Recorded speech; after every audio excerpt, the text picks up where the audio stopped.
What's going on, everyone? Jeremy here from The Quartering, and the Boomers are at it again. This is not the first time, it won't be the last time, that some out-of-touch news source has a problem with Discord.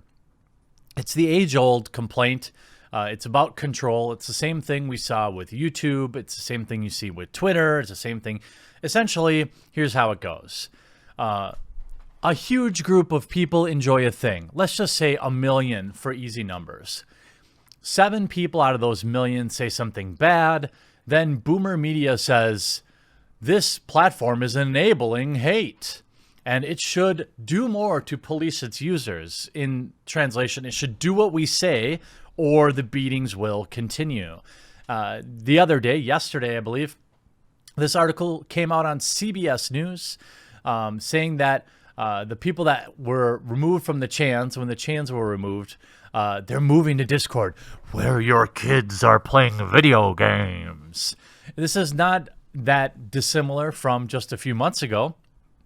Back in October, well, I guess late last year, the Supremes still have a safe space online. Discord is a hub for 150 million gamers, as well as some of the worst people on the web.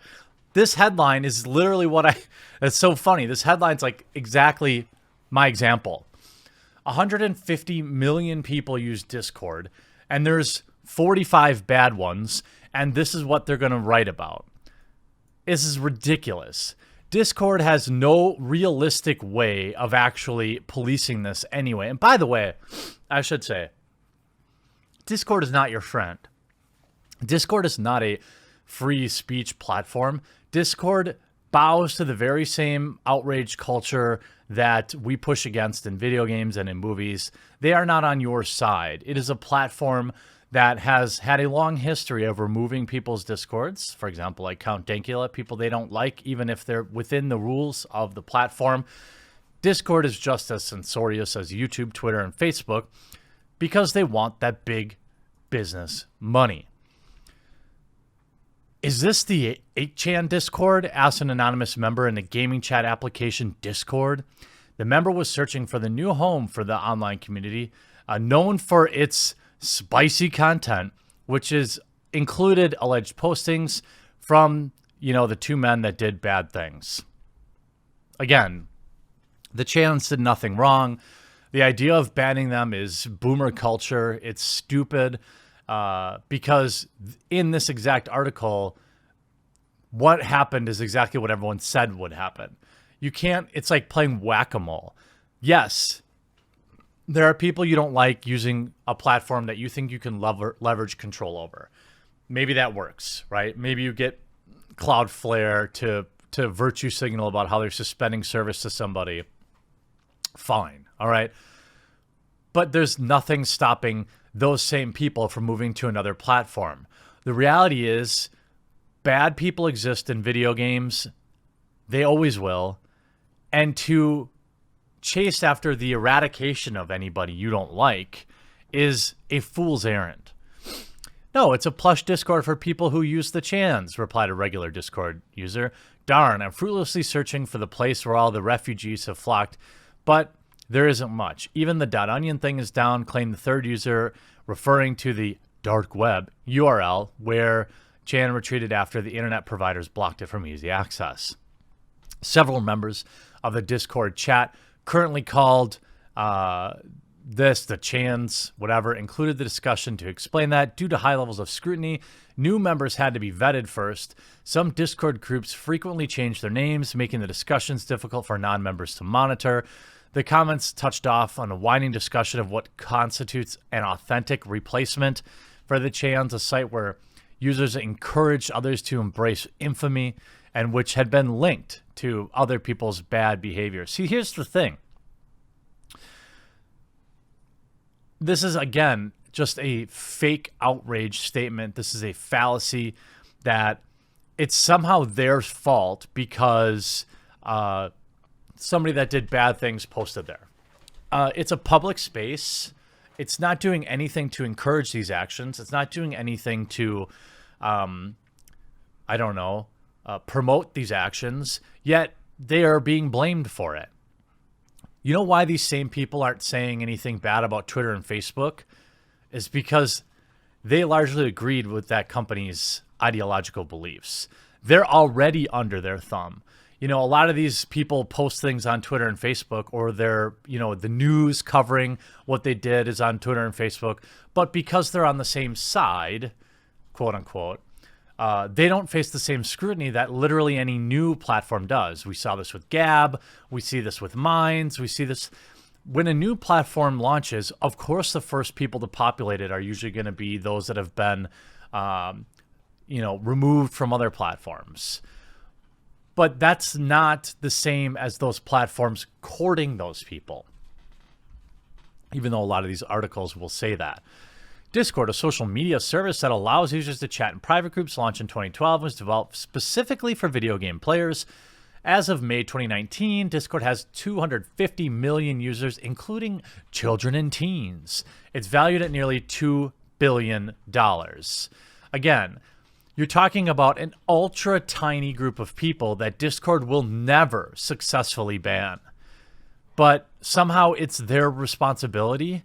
Is there supposed to be some sort of interview process before you can sign up for a social media account? This is just an exercise in futility. Unlike apps like Instagram, Discord lacks a central news feed. Instead, users are clustered into private, semi-private groups that are typically accessible by invitation. Discord shares many of the same features that attracted people to the chans, including anonymity and the ability to tuck toxic conversations into private channels. You mean just like Twitter and Facebook? There's no rule saying I have to use my real name on either one of those either. You know that there are also private groups on Twitter and Facebook, right? It's curious that you don't mention them here, CBS. It's curious. What a coincidence. Much of 8chan's appeals was the website was easy to access and hosted dozens of unmoderated subgroups. Content often blurred the lines between innocuous and over the line.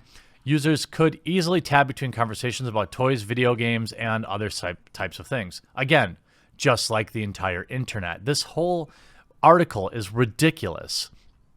Discord has similar features that allow users to quickly toggle between groups. Many groups referred to as Discord as servers focus on benign topics like tips for playing Fortnite and Minecraft. Yes, almost all of the groups are benign, but you find one or two bad apples and you get your article. Somehow this becomes Discord's fault to fix all the bad people in the world. By disturbing discussions can be found here, once approved by a group moderator, often a simple process requiring only a few clicks and minimal vetting, like any other website on the internet. Are you picking up on a theme here?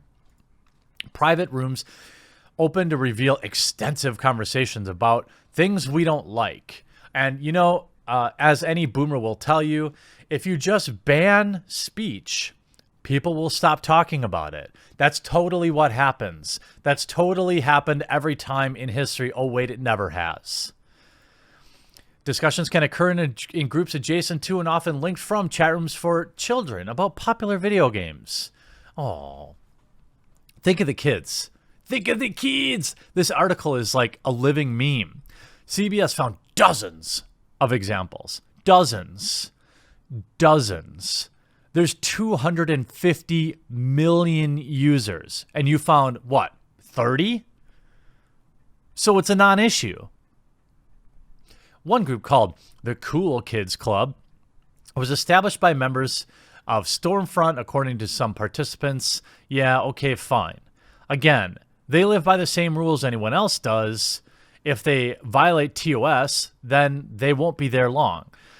In one Discord chat room dedicated to fans of Gab, a social media website described by the SPLC. Oh my God. I like how they use other people's words to smear them. Gab is just an alternative to Twitter. Again, just like any new social media platform, when you're new, often the first people that will use your platform will be those that were banned by others. It's not that you're courting them or that you're even responsible for them. It's just what happens. There's nothing Gab could do to prevent that, just like any new social media site, any new video hosting site. Their first users are going to be the spiciest ones, the ones that aren't allowed on YouTube. This is not their fault. In a similar group, members were encouraged to share the results of a personality test. Oh no, not jokes. Not jokes about comparing themselves to particular people in the party that was in charge in a specific area in World War II. I must say I'm proud to be similar to this beast, said one member after showing a photo of Albert Speer, who was convicted at the Nuremberg trials. Again, so this whole article is ridiculous. And of course, Discord now has to make a statement, and they say the following. Discord was built to bring people together around passion and gaming, which is the overwhelming majority of Discord's millions of users are here for. Discord has a TOS and community guidelines for all users required to adhere to. Those specifically prohibit harassment, threatening messages, anything like that, illegal activity. Discord's guidelines cover more expansive activities than any other platform and include activities such as doxing and sharing private information. We investigate and take immediate action against any reported user on the platform. Right, they do. But apparently, they're grooming your kids by simply using the same platform. 250 million people. I mean, what does this article genuinely want? Do they want these people banned from the internet forever? Well, they're still going to have conversations in real life. I mean, the idea that you're ever going to fix that there are bad people in the world by continually chasing them from one platform to another. That's how removing 8chan is one of the most ridiculous things that anybody ever asked for. They're just going to move somewhere else, and they're just going to get better at hiding. So why not leave it out in the sunlight where it can be exposed to the best type of disinfectant? When will these people learn that silencing people you disagree with doesn't change their mind, and it doesn't take any power away from them whatsoever? In fact, it makes them more attracted to people, because the more you boomers keep telling people not to look at something, they're going to look at it. This is human nature. It's been that way since I can remember. But yeah, it's Discord's fault that there are bad people on the earth. Sorry, gamers. Don't use Discord. Sorry. Hope you enjoyed this video. We'll talk to you again real soon. Hey, if you're still hanging out, there's a subscribe button right on the screen right now. Make sure to click that, turn notifications on. And if you want to see the next video, that should also be hovering around the screen. Thanks so much for watching this and for supporting the channel. What are you waiting for? Subscribe and, turn on notifications and like the video.